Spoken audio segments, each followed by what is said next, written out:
하나님의 말씀은 사도행전 4장 1절에서 12절까지 말씀입니다.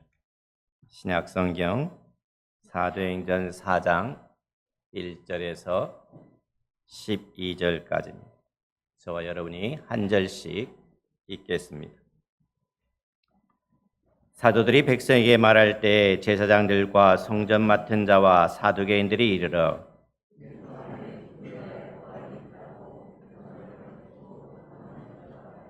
그들을 잡음의 날이 이미 저물었으므로 이튿날까지 가두었으나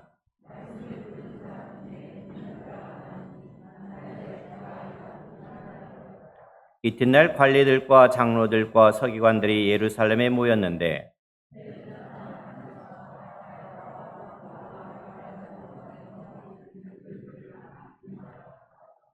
사도들을 가운데 세우고 묻되 너희가 무슨 권세와 누구의 이름으로 이 일을 행하였느냐?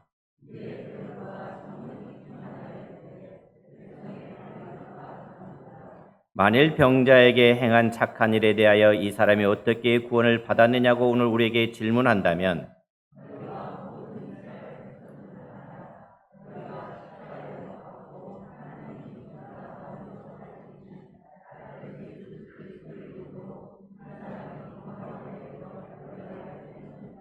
이 예수는 너희 건축자들의 버린 돌로서 집 모퉁이의 머릿돌이 되었느니라. 다른 이로서는 구원을 받을 수 없나니 천하 사람 중에 구원을 받을 만한 다른 이름을 우리에게 주신 일이 없음이라 하였더라. 아멘. 아무리 진리와 선이 자기 앞에 있어도 자신과 관계없는 일이라고 생각할 때 사람들은 무관심합니다. 더 나아가서 아무리 큰 진리와 선이 있어도 그것이 자신에게 손해가 된다 싶을 때는 적극적으로 반대하고 대적합니다. 진리가 좋은 것이고 선이 아름다운 것이지만 그것 때문에 자기의 이익이 끊어진다 생각하면은 지위가 상실될 수 있다고 생각한다면은 진리도 선도 추방해야 될 대적으로밖에 보이지 않는 것이 오늘 살아가는 사람들의 모습이 아닌가 생각해 봅니다. 예수님께서 이 세상에 오실 때 그 상황을 보면은 요한복음에서 이렇게 말하고 있습니다. 빛이 어둠에 비추되 어둠이 깨닫지 못하더라라고 말하고 있습니다. 예수님의 시대가 참으로 어두웠다라고 말하고 있는 거죠. 그리고 그 시대를 사는 사람들에게는 소망이 하나도 없었음을 보게 됩니다. 그런데 그 시대에 빛이 왔습니다. 생명의 구주 예수님이 오셨습니다. 그러나 사람들은 깨닫지 못했다 그랬습니다. 시대가 너무 어두웠기 때문에 그렇죠. 어두움 속에 익숙해졌던 사람들은 그것이 최고의 밝음, 그 밝음이 전부라고 믿고 있었기 때문에 그 빛을 깨닫지 못했습니다. 거짓과 불의에 익숙해진 사람들은 자신들의 삶이 진리라고 믿고 살아가고 있는 것입니다. 그래서 사람들은 무관심했습니다. 그러나 사람들이 빛을 거부하는 데는 더 큰 이유가 있다는 사실을 요한복음에서는 이렇게 말해주고 있습니다. 그 정죄는 이것이니 곧 빛이 세상에 왔을 때 사람들이 자기의 행위가 악함으로 빛보다 어둠을 더 사랑한 것이니라. 악을 행하는 자마다 빛을 미워하며 빛으로 오지 아니하나니 이는 그 행위가 드러날까 함이요. 그러니까 빛이 왔다는 사실을 모른 채 무관심하게 살던 사람들은 빛을 깨닫지 못했기 때문에 빛을 받아들이지 못했습니다. 그러나 빛이 왔다는 사실을 알고 있던 사람들은 그동안 익숙해진 어둠을 더 사랑하기 때문에 자신의 어두운 행위가 드러날까 봐 두려워서 의도적으로 빛을 차단했다는 것입니다. 거짓과 불의에 살면서 그 부스러기를 주워먹고 살던 사람들에게 빛으로 오신 예수님은 충격이요 도전일 수밖에 없었습니다. 그래서 어떻게든지 예수님을 백성들에게 가리고 숨기고 그 시대를 살아가려고 했습니다. 그러니까 그 시대의 종교 지도자들과 기득권자들은 예수님이 백성들에게 나타나는 것을 굉장히 차단시켰습니다. 혈안이 되어 있었습니다.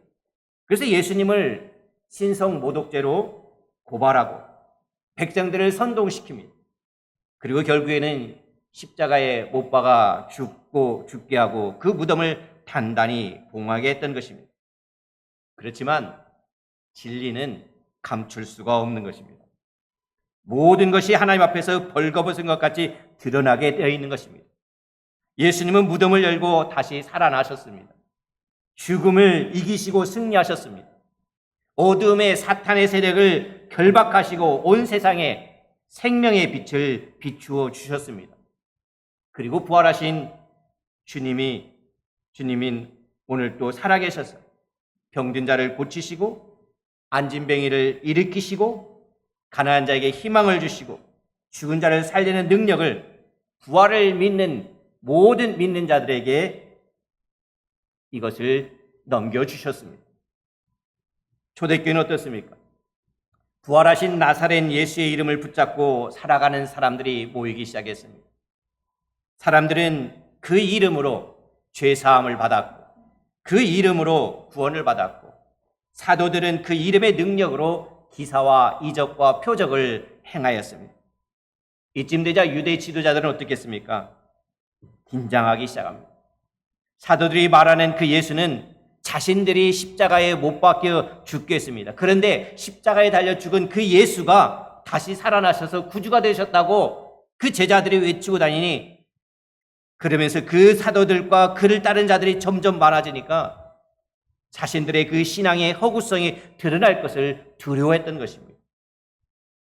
그래서 유대 지도자들은 어떻게 합니까? 사도들의 입을 막기 위해서 붙잡아 가두었던 것입니다. 그러나 진리는 감출 수가 없습니다. 손바닥으로 빛을 가린다고 태양이 사라지는 것은 아닙니다. 그래서 유대 지도자들은 사도들만 가두면 될 줄로 알았습니다. 그 지도자들은 어떤 사람들이었습니까? 제사장들과 바리새인들과 사두개인 서기관 헤롯 당과 더불어 유대 사회를 지배하는 지배 계층이었습니다. 바리새인들은 부활을 인정하는 사람들이었지만은 로마 세력과 타협하지 않는 사람들이었습니다. 반면에 사두개인들은 로마의 권력과 결탁하는 현실주의자들이었습니다. 당시 교권을 잡은 세력이었습니다. 그렇지만 그들은 부활을 인정하지 않았습니다. 평소에 이 바리새인과 사두개인들은 신학사상과 성향이 다르기 때문에 서로 상종하지도 않았습니다. 그런데 그들은 예수님의 말만 나오면 하나가 되어서 사도들 옥에 가두고 교회를 핍박하는 일에 앞장선 것을 보게 됩니다. 이 초대교회는 사도들이 옥에 갇힘으로 위기를 맞게 됩니다. 그런데 거기에 모인 그때 신자 수가 자그마치 남자만 몇 명이라고 했냐면은 5,000명이었다라고 말하고 있습니다. 예루살렘 인구가 25,000에서 85,000이라고 얘기를 하지만 그 중에 5,000명이면 얼마 정도 됩니까? 근데 이 5,000명은 당시 바리새인의 6,000명과 맞먹는 숫자였습니다. 그러니까 그만큼 강력한 복음의 역사가 진행되고 있었다는 것이죠. 이튿날 어떤 일이 일어납니까? 이제 공회가 열렸습니다. 공회는 70명의 관원과 장로와 서기관들이 구성되어 있죠. 거기에는 예수님을 십자가에 못 박아 죽이는 데 앞장섰던 대제사장 안나스와 가야바도 참석했습니다.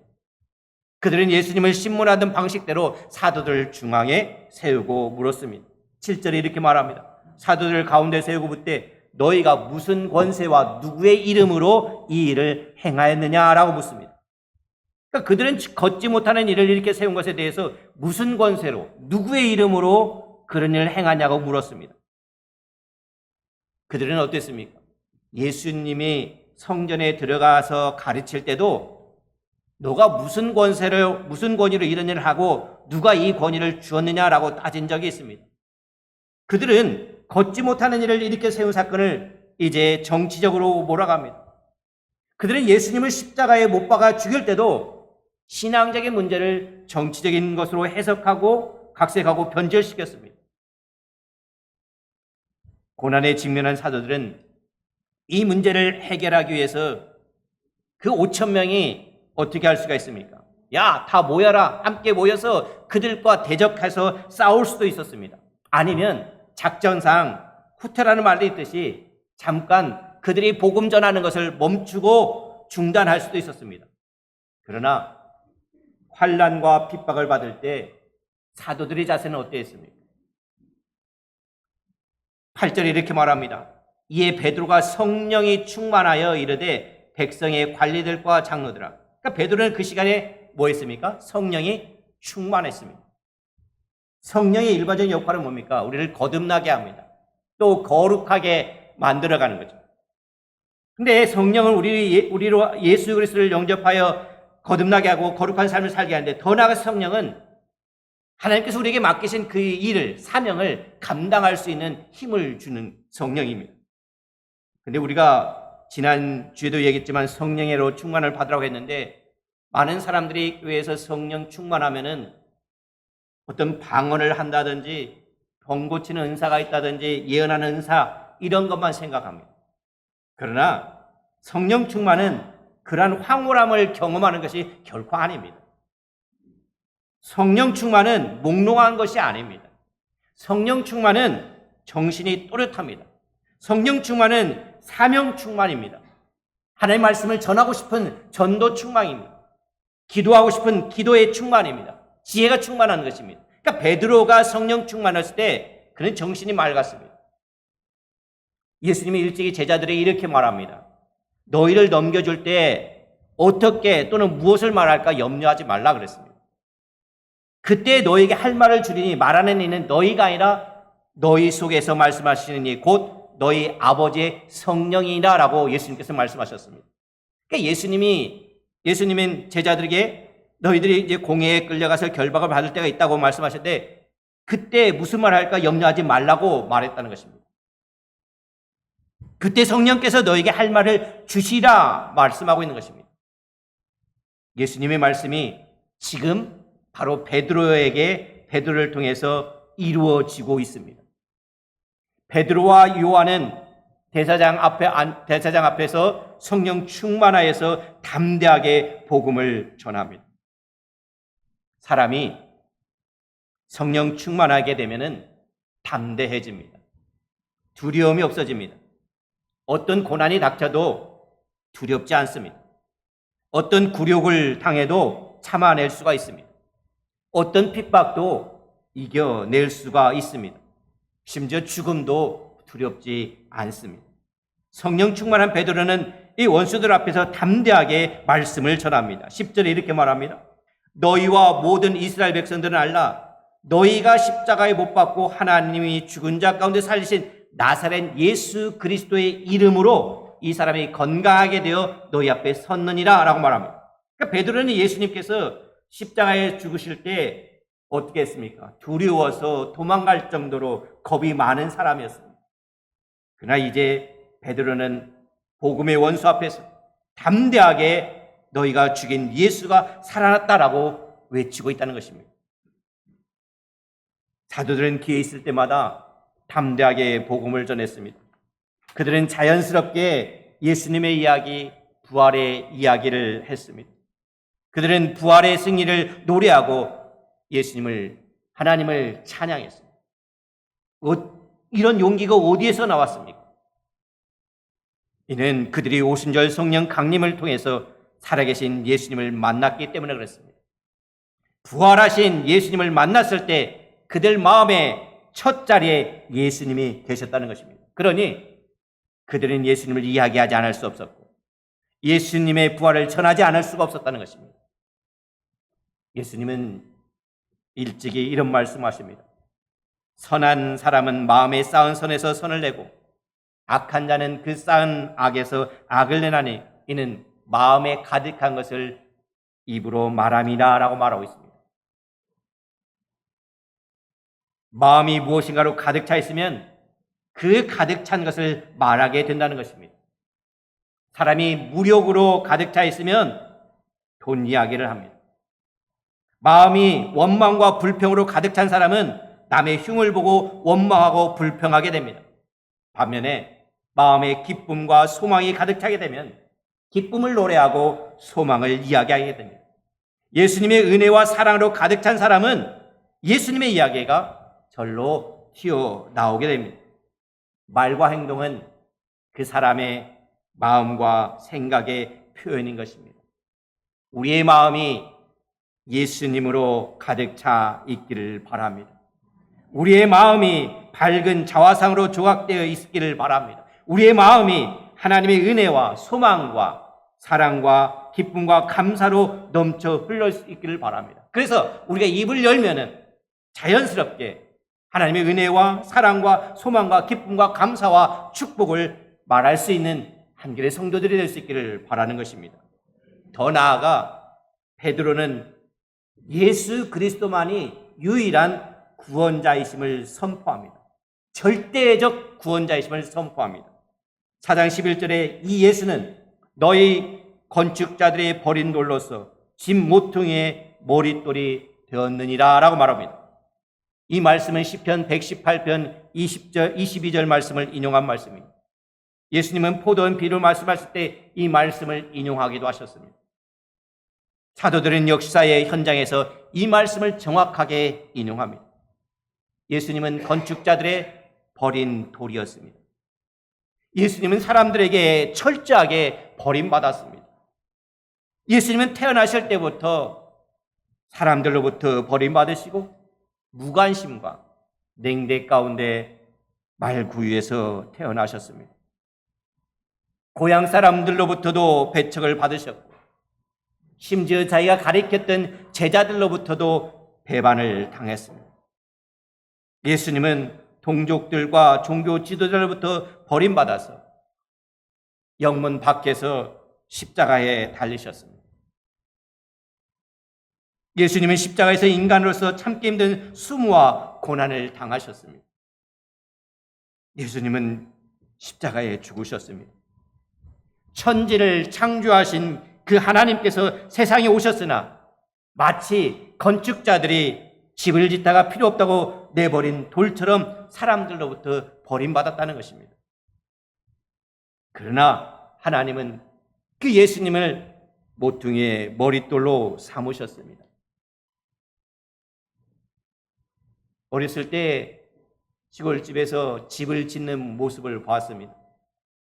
집을 지을 때 처음에 뭘 하냐면은 요즘같이 모든 것을 다 기계로 하는 것이 아니라 손수 사람들이 합니다. 땅을 고릅니다.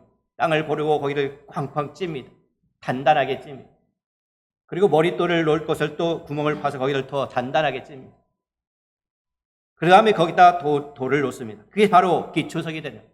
그 위에 다시 기둥을 세우는 거예요. 그러니까 이스라엘도 마찬가지입니다. 집을 지을 때 가장 중요한 것이 머릿돌입니다. 머릿돌을 기초로 돌을 한 장 한 장 쌓아갑니다. 그러므로 모퉁이 머릿돌이 잘못 놓이면 집 전체가 뒤틀리고 머릿돌의 기초가 튼튼하지 않으면 집이 붕괴되기 쉽습니다. 그러니까 모퉁이 머릿돌은 기준석이 되는 것입니다. 그리고 머릿돌에 건축자의 이름을 새겨 넣습니다. 그러니까 하나님은 사람들이 버린 예수님을 방향과 기초가 되는 기초석이 되게 하셨다는 것입니다. 하나님은 예수님을 생명수의 반석이 되게 하셨습니다. 하나님은 예수님을 교회의 모퉁이의 머릿돌로 삼으셨습니다. 뿐만 아니라 하나님은 예수님을 부딪히는 돌, 심판의 돌이 되게 하셨습니다. 베드로전서 2장 8절에 이렇게 말합니다. 또한 부딪히는 돌과 걸려 넘어지게 하는 바위가 되었다 하였느니라. 그들이 말씀을 순종하지 아니함으로 넘어지나니 이는 그들을 이렇게 정하신 것이다. 그 예수님 위에 다른 사람, 천하 사람 중에 구원받을 만한 이름을 주신 일이 없다라고 말하고 있습니다. 오늘 12절 말씀을 같이 한번 읽어보겠습니다. 다른 이로서는 구원을 받을 수 없나니 천하 사람 중에 구원받을 만한 다른 이름을 우리에게 주신 일이 예수 그리스도만 우리의 절대적인 유일한 구원자라 말하고 있는 것입니다. 예수님만이 우리의 소망이라는 것입니다. 천하 인간의 구원 얻을 만한 다른 이름을 우리에게 주신 일이 없다라고 말하고 있습니다. 요즘엔 상대주의와 다원주의가 사회 곳곳에 파고듭니다. 사람들이 가장 듣기 싫어하는 단어가 무엇이겠습니까? 절대라는 말입니다. 그러니까 모든 것을 상대적으로 생각합니다. 이런 사상이 교회에 침투하여서 복음을 상대화시키고 있습니다. 그렇기 때문에 교회가 그 절대적인 그 능력을 점점 상실해 가고 있습니다. 상대적인 것에는 힘이 없고 능력이 없습니다. 우리 마음도 그렇죠. 뭐 이래도 좋고 저래도 좋다고 생각합니다. 저것보다는 복음이 더 다른 상대적인 생각. 그러니까 이 종교도 괜찮고 저 종교도 괜찮고 모든 종교들이 다 똑같아. 구원받는 것은 다 똑같아. 산을 올라가는 것은 오직 한 길뿐이 없는 것이 아니라 여러 가지 길이 있다라고 말하고 있습니다. 그러나 진정한 구원은 복음의 절대성과 유일성에 있습니다. 복음만이 진리요, 생명이요, 능력인 것입니다. 하나님은 한 분이십니다. 하나님과 사람 사이의 중보자도 한 분이십니다. 곧 사람이신 그리스도 예수. 그가 모든 사람을 위해 자기를 속물로 주셨으니 기약이 이루어주신 증거이라고 말하고 있습니다. 사람들은 그렇죠. 복음을 전하다 보면은 그리스도만이 유일한 구원의 길이요 절대적인 구원의 길이라고 하면은 그것은 기독교의 독선이다라고 말하는 사람들이 있음을 보게 됩니다. 사람들은 철학과 종교가 동일한 목표와 목적을 추구하지 않는가라고 말합니다. 왜 너만 믿는 기독교만 구원이 있냐고 반박을 하죠. 그러나 복음의 절대성과 유일성은 독선이 아니라 은총인 것입니다. 왜 그렇습니까? 지금 여기에 여객선이 파손됐다고 합시다. 파손되면서 이 선장이 외칩니다. 구명복을 입고 구조선을 기다려라. 이것만이 살 길이다. 그때 그 말이, 선장의 말이 독선일까요? 그들이 사는 길은 선장의 말을 듣는 것이었습니다. 이와 마찬가지로 지금 죄로 죽어가는 사람이 있습니다. 지금 마귀가 공격합니다. 성욕과 쾌락과 불신과 마음의 세력이 공격합니다. 이것으로부터 벗어날 수 있는 유일한 길이 있다고 한다면, 그것을 말해준다고 한다면 그것이 독선일까요? 그 구원의 길이 예수 믿는 길이라고 말한다고 한다면 그것이 독선일까요? 이것은 하나님의 은혜요 복인 것입니다. 예수께서 이르시되 내가 곧 길이요 진리요 생명이 나로 말미암자고는 아버지께로 올 자가 없느니라 말씀하고 있습니다. 세상에는 많은 길이 있는 것처럼 보입니다. 아까도 말했듯이 산을 올라가는 방법은 여러 가지 길이 있는 것처럼 말합니다. 물론 산 정상에 올라가는 길은 여러 가지가 있죠. 그러나 이 세상에는 두 길밖에 없습니다. 하나는 의의 길이요, 다른 하나는 악의 길인 것입니다. 악의 길은 굽은 길입니다. 악의 길은 허무한 길입니다. 어둠의 길이요, 죄의 길이요, 황폐하는 길이요, 사망의 길, 빈손의 길입니다. 그러나 의의 길은 좁은 길입니다.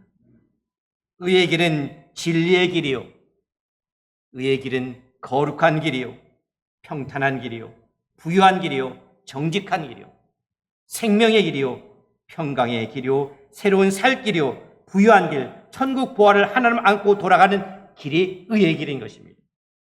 우리는 이 길을 따라서 힘써 가야 될 것입니다. 나는 선한 싸움을 싸우고 나의 달려갈 길을 마치고 믿음을 지켰으니 이제 후로는 나를 위하여 의의 면류관이 예비되었으므로 줄곧 의로우신 재판장이 그날에 내게 주실 것이며 내게만 아니라 주의 나타나심을 삼하는 모든 사람에게이라 라고 말하고 있습니다. 제자들은 어땠습니까?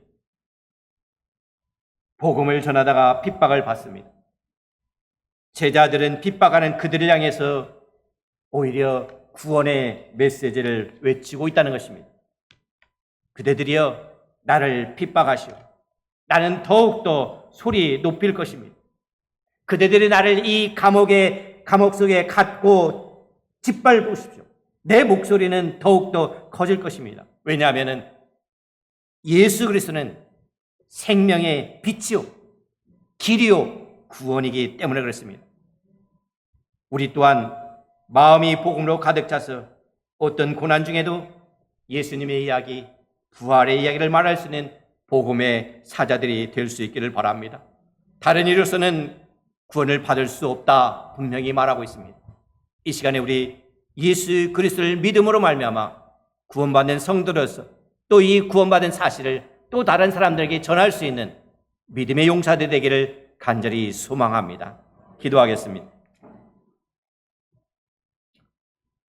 사랑의 아버지 하나님, 감사합니다.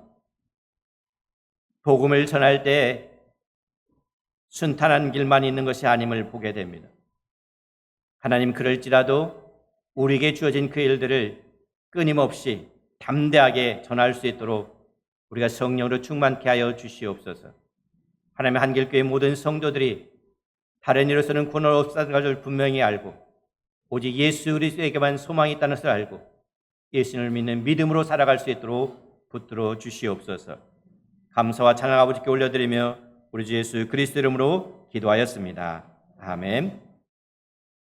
이제는 우리의 길과 진리와 생명이 되시는 예수 그리스도의 은혜와 그의 독생자를 보내 우리의 죄를 속량하여 영생으로 옮겨주신 하나님 아버지의 사랑과 약속하신 대로 보내주신 성령의 감동과 감화를 주신 성삼위 일체 되신 거룩한 역사가 오늘 또 하나님의 말씀을 듣고 예배한 모든 성도들과 그들의 가정과 그들의 사업터에 지금부터 영원히 함께 하시기를 우리 구주 예수 그리스도의 이름으로 간절히 축원하옵나이다. 아멘.